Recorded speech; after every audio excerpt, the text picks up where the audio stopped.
Hi hello అందరికీ నమస్కారం. Welcome to our divine journey. So ఇవాళ మనం ఒక అద్భుతమైనటువంటి టాపిక్ మాట్లాడుకోబోతున్నాం. అండ్ యు నో వాట్, ఇది చాలా మందికి చాలా ఇష్టం. So let's start a spiritual show. Before that let me talk about lord Shiva. మనం శివుడిని ఎలా కొలుస్తాం? లింగ రూపంలో కొలుస్తాం ఎక్కువగా. శివుడి విగ్రహాలు చాలా అరుదుగా మనకి కనిపిస్తూ ఉంటాయి. సో ఆ మహాశివుడి గురించి ఇవాళ కొన్ని విషయాలు డిస్కస్ చేసుకుందాం on our podcast show. So we have Kasi Parshuram Srinivas, the director and the writer and spiritual speaker. Hi. Hi Andy. ఎలా ఉన్నారు? Yeah, I'm good. Thank you so much for being on the show. Yeah. ముందుగా మీ పేరులో ముందు కాశీ పరశురామ్ శ్రీనివాస్ అని చెప్పేసి ఉంది. So Kashi మీ ఇంటి పేరా లేకపోతే మీ శివభక్తితో మీరు అది పెట్టుకోవాల్సి వచ్చింది? No అండి, యాక్చువల్గా ఐఎమ్ మోర్ డీప్ ఇంటూ శివభక్తి. బికాజ్ శివుడు ఈజ్ లైక్ యునో, మనం చూడంగానే వెళ్ళి ఒకరోజు పూజ చేస్తే ఆయన మనల్ని లాగేయటం ఇలాంటిది ఏమి ఉండదు. మెల్లిగా ఈ స్టార్ట్స్ ఆక్యుపైయింగ్ అనమాట. నేను ఒక 42 days శివుడికి రెగ్యులర్గా అభిషేకం చేశాను. రెగ్యులర్గా అభిషేకం చేసినప్పుడు ఆ టైంలో I saw what is life. అంటే ఆ ఎనర్జీని ఇప్పుడు రోజు శివలింగాన్ని తాకటం అంటే అది మామూలు విషయం కాదు. ఏంటంటే మనకి టెంపుల్స్లో మామూలుగా బయట వాయులింగం ఉంటుంది మనం అభిషేకం చేయడానికి. అలా ఒక టెంపుల్లో లింగం ఉంటే ఆ లింగానికి నేను అభిషేకం చేశాను. సో నేను ఒక 4-5 రోజులు ఇంటికి వెళ్ళి పడుకుంటే నాకు అక్కడెక్కడ గోడ మీద పాము పాకుతున్నట్టు, లేకపోతే ఒక వాల్ మీద ఈయన ధ్యాన ముద్రలో కూర్చున్నట్టు, ఇలా సంథింగ్ అబ్స్ట్రాక్ట్గా విజువల్స్ కనిపించాయి. నాకు అర్థమయ్యేది కాదు, నాకు నిద్ర పట్టేది కాదు. నేను ఈ పవర్ని హ్యాండిల్ చేయలేకపోతున్నాను, నన్ను కొంచెం స్టెబిలైజ్ చేయని చెప్పి నేను కోరుకునేవాడిని. సో అప్పటి నుంచి నేను I came to know the beauty of lord Shiva. అంటే ఫస్ట్ నుంచి మా పూర్వీకుల నుంచి శివభక్తులే, కానీ not so deep in to that అప్పుడు దాకా నేను. బట్ ఆ మూమెంట్ నుంచి I started wearing rudraksha. So everything related to Shiva నేను దగ్గర ఉండడం స్టార్ట్ చేశాను. సో యాక్చువల్గా ఇప్పుడు నా పేరు కాశీ పరశురామ్ అండి, శ్రీనివాస్ లేదు లాస్ట్లో. సో కాశీ పరశురామ్ అని చెప్పి మార్చుకున్నాను నేను. ఎందుకంటే I have a lot of connection with Kashi also. అంటే ఇప్పుడు ఈ షో ద్వారా నేను చెప్పాలనుకుంది ఏంటంటే, కాశీ ముసలి వాళ్ళు మాత్రమే వెళ్ళాలి, వయసు అయిపోయాక వెళ్ళాలి అనుకోవడం చాలా మూర్ఖత్వం. ఇప్పుడు ఒక పూజ చేస్తున్నాం ఏ దేవుడికైనా, ఎనీ డైటీ, ఆ పూజకి మీరు మంచి బ్లాసమ్ అయ్యే ఫ్లవర్స్ వాడతారా లేకపోతే వాడిపోయిన పూలు వాడతారా? బ్లాసమ్ వాడతాం. సో అలాంటప్పుడు వయసులో ఉన్నప్పుడు, యవ్వనంలో ఉన్నప్పుడు, నీకు శివుడి మీద ప్రేమ కలిగినప్పుడు నువ్వు లేదు నేను వయసు అయిపోయేదాకా ఆగి వాడిపోయేదాకా వెళ్ళి అప్పుడు సమర్పిస్తానంటూ తప్పు కదా అది. So the same thing, Kashi ఖచ్చితంగా మీకు వెళ్ళాలి అనిపించినప్పుడు వెళ్ళిపోండి. ఎందుకంటే అంత గొప్ప క్షేత్రం నేను ఇప్పుడు దాకా ఎప్పుడు చూడలేదు. అంటే ఒక పర్సనల్ కనెక్షన్. శివుడు కాశీలో ఉంటాడు అని అంటారు అందరూ. కాశీలో శివుడు ఉంటాం కాదు, కాశీయే శివుడి గుండెల్లో ఉంది. సో ఈ ప్రోగ్రామ్ ద్వారా నేను చెప్పాలనుకుంది ఏంటంటే, ఎవరన్నా విజిట్ చేయకపోతే కాశీ, ఖచ్చితంగా మీరు ఈ నెక్స్ట్ 6 monthsలోనో 1 yearలోనో ఆ ట్రిప్ పెట్టుకోండి. ఆ ట్రిప్ తర్వాత మీ లైఫ్ ఎలా మారుతుందో చూడండి. అమేజింగ్. అయితే ఇప్పుడు ఎలాగో శివుడు గురించి టాపిక్ స్టార్ట్ చేశాం కాబట్టి అయితే let me ask you this question. ప్రతి ఒక్కళ్ళ మధ్యలో ఇది ఒక పెద్ద క్వశ్చన్ లా కొట్టేసుకుంటుంది. సో ఏంటంటే, మనం మహాశివుడికి ప్రసాదంగా ఏం పెడతాం? అభిషేకం పాలతో చేస్తాం, పంచామృతాలు ఇవన్నీ అభిషేకం చేసిన పళ్ళు పలహారాలు పెడుతూ ఉంటాం. ఉసిరికాయలు, అరటిపళ్ళు నైవేద్యంగా పెడతా. ఆయన కూడా పలహారంగా చక్కగా భుజిస్తూ ఉంటారని చెప్పేసి చాలా గ్రంథాల్లో ఉంది. బట్ ఇప్పుడు భక్త కన్నప్ప మహాభక్తుడు శివుడికి, ఆయన మాత్రం ఒక అడవి జంతువుని వేటాడి దాన్ని ముక్కలుగా కోసి ఆ మాంసాన్ని ప్రసాదంగా పెట్టడం జరిగింది. అంటే ఎందుకు మాంసాహారాన్ని ప్రసాదంగా పెట్టాడు మా మహాశివుడికి?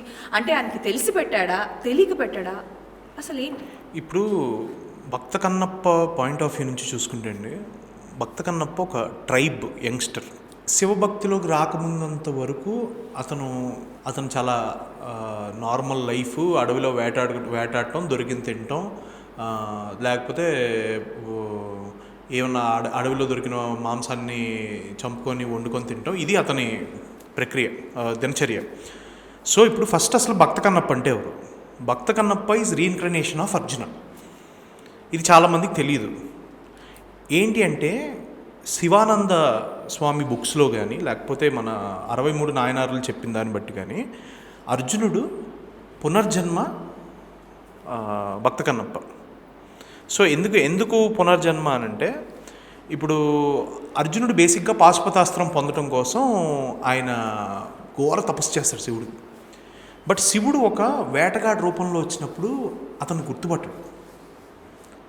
సో ఏంటంటే దానికి ఈ రెసిప్రొకేషన్గా అతను వచ్చే జన్మలో నువ్వు వేటగాడిగా రీఇన్కార్నేట్ అవుతావు అని చెప్పి శివుడు చెప్తాడు.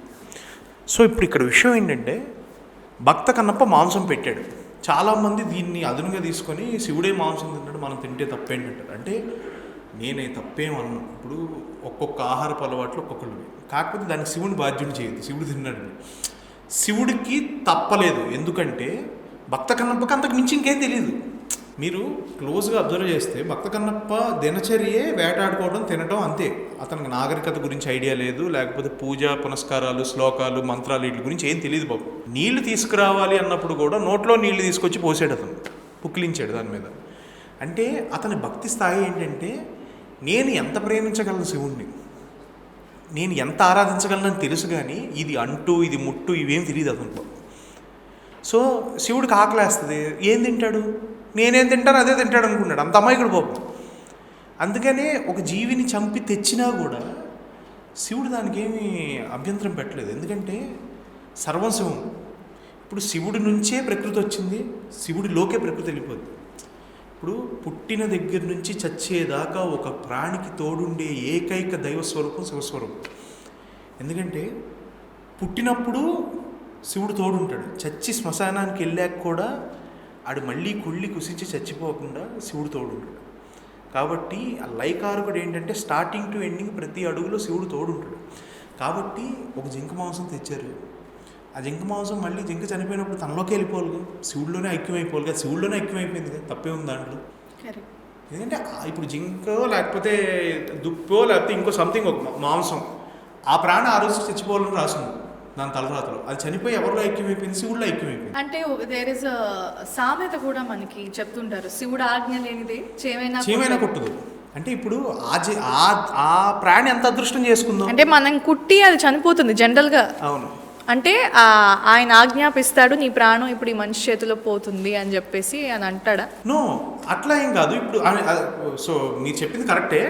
నేనేమంటానంటే శివుడు ఆజ్ఞలు అయితే చేయమైనా కొట్టదు అంటారు. కానీ అన్నీ ఇప్పుడు కొంతమంది ఏంటంటే మెట్ట వేదాంతం అంటారు, చేసేసి ఏదో పనులన్నీ చేసేసి.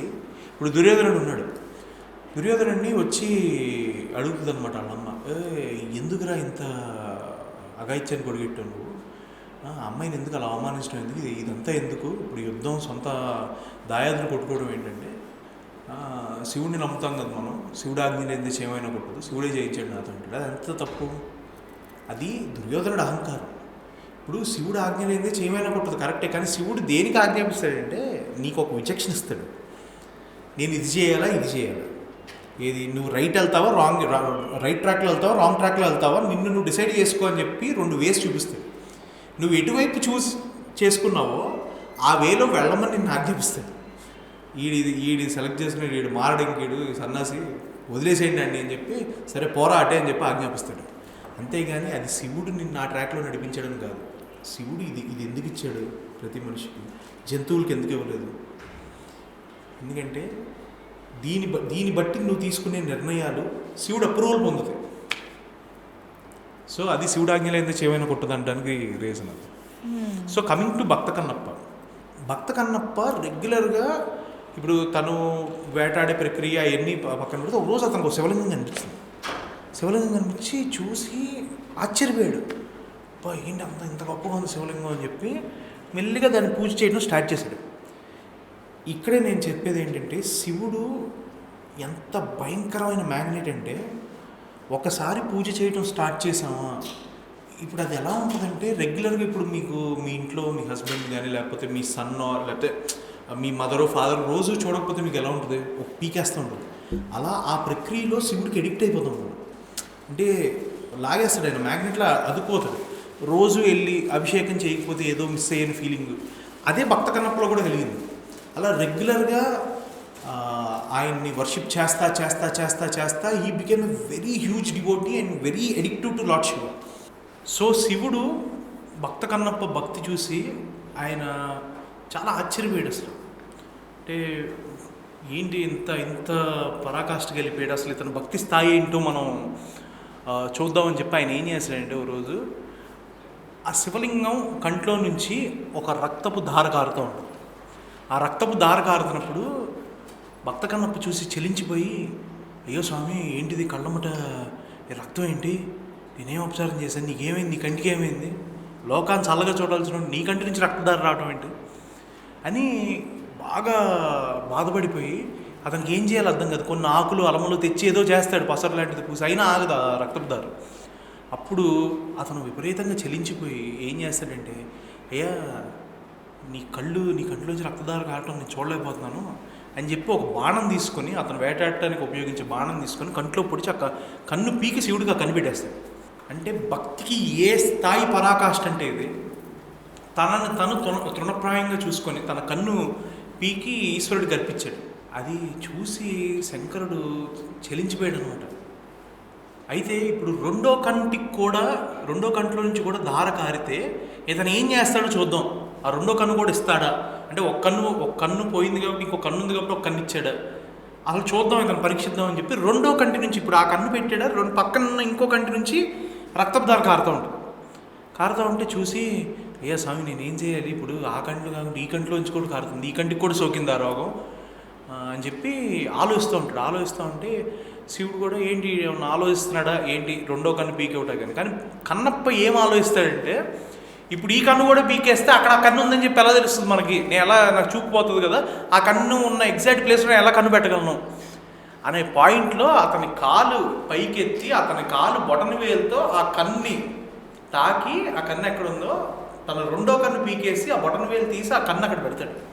శివుడు చెలించిపోతాడు అనమాట. ఆయన కళ్ళమని నీళ్ళు పెట్టేసుకుంటాడు. ఇదేం భక్తిరా నాయన అని చెప్పి ఆయన వెంటనే కైలాసం నుంచి పరిగెత్తుకుంటూ వచ్చి ఆయన సాక్షాత్కారం ఇచ్చి కన్నప్పకి సద్గతిచ్చాడు.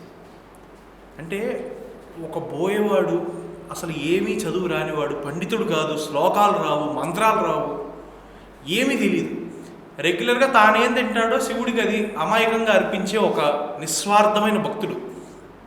అందుకే కన్నప్ప ఇన్సిడెంట్ నుంచే what they try to prove is, శివుడికి నువ్వు పెద్ద కులంలో పుట్టావా, చిన్న కులంలో పుట్టావా, నీ దగ్గర డబ్బులు ఉన్నాయా లేవా, నువ్వు స్నానం చేసావా చేయలేదు, ఇవేమీ కాదు, అంటూ ముట్టు లేని దైవం ఈశ్వరుడు.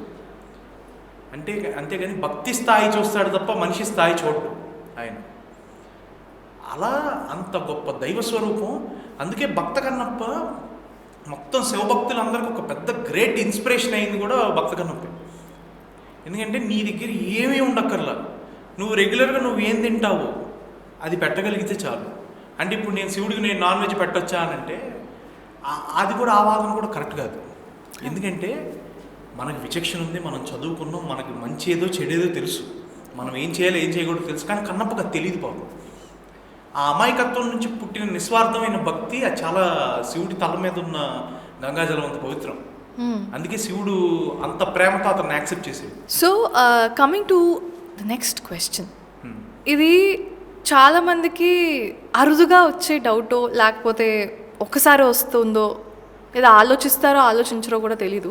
బట్ నేనైతే ఆలోచించాను చాలాసార్లు, నాకు కూడా ప్రశ్నకి సమాధానం దొరకలేదు. శ్మశానంలో శివుడు ఎక్కువగా తిరుగుతూ ఉంటాడు, శ్మశానంలోనే ఉంటాడు అని చెప్పేసి చాలామంది అంటూ ఉంటారు. అంటే శివుడు గుళ్ళో కదా ఉండాలి, మరి భక్తుల్ని ఎలా చూసుకుంటారు, శ్మశానంలో ఎందుకుంటారు? కొంతమంది అయితే లిటరల్గా నేను I have gone through some videos, దాంట్లో నేను విన్నది ఏంటంటే, శివుడు స్నానం చేయడా, శివుడు పరిశుభ్రంగా ఎందుకు ఉండడు, అందరి దేవుళ్ళు పరిశుభ్రంగా ఉంటారు కదా, శివుడు ఎందుకు శ్మశానంలోనే ఉంటాడు, పరిశుభ్రంగా ఎందుకు ఉండడు? అసలు అంటే ఈ క్వశ్చన్కి సమాధానం నాతో పాటుగా చాలామందికి తెలియదు, మీరు చెప్పాలి. ఇప్పుడు శివుడిని పరిశీలిస్తే నిజంగానే వెండి కొండ కైలాసం ఉంది, పిలిస్తే పరిగెత్తుకొచ్చి పని చేయడానికి మంది మార్బలాలు ఉన్నాయి, ప్రమదగణాలు ఉన్నాయి, భూత ప్రేతాలు ఉన్నాయి, మెరికల్ లాంటి 3 కొడుకులు ఉన్నారు, మొత్తం విశ్వానికి తల్లి అయిన జగత్మాత పార్వతమ్మ ఉంది పక్కన. ఇవన్నీ వదిలేసి నువ్వు ఎందుకే శ్మశానంలో ఉంటావు అనే డౌట్ చాలామందికి ఉంటుంది. కానీ దానికి మహాభారతం అనుశాసన పర్వంలో 141 ఫ్రేజ్లో ఒక అద్భుతమైన ఆన్సర్ ఉంటుంది.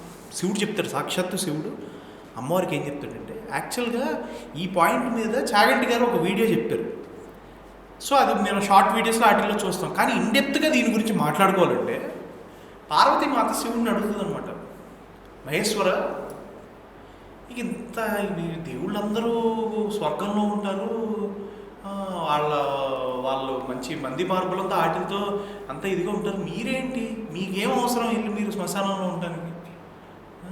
అక్కడేమో మొత్తం గ్రద్దలు, రాబందులు, మళ్ళీ శవాలు, ఎప్పుడు చితి వెలుగుతూ ఉంటుంది, రక్త మాంసాలు తగలబడుతూ ఉంటాయి, అటువంటి చోట మీకేం పరిచయం అంత అపవిత్రమైన చోటు అంటే ఆయన నవ్వి, మహేశ్వరి నేను నిత్యం విశ్వంలో అన్నిటికన్నా పవిత్రమైన చోటు ఏది అని ఎతికే స్వభావం నాది, నాకు అత్యంత పవిత్రమైన చోటు శ్మశానం అని అంటాడు.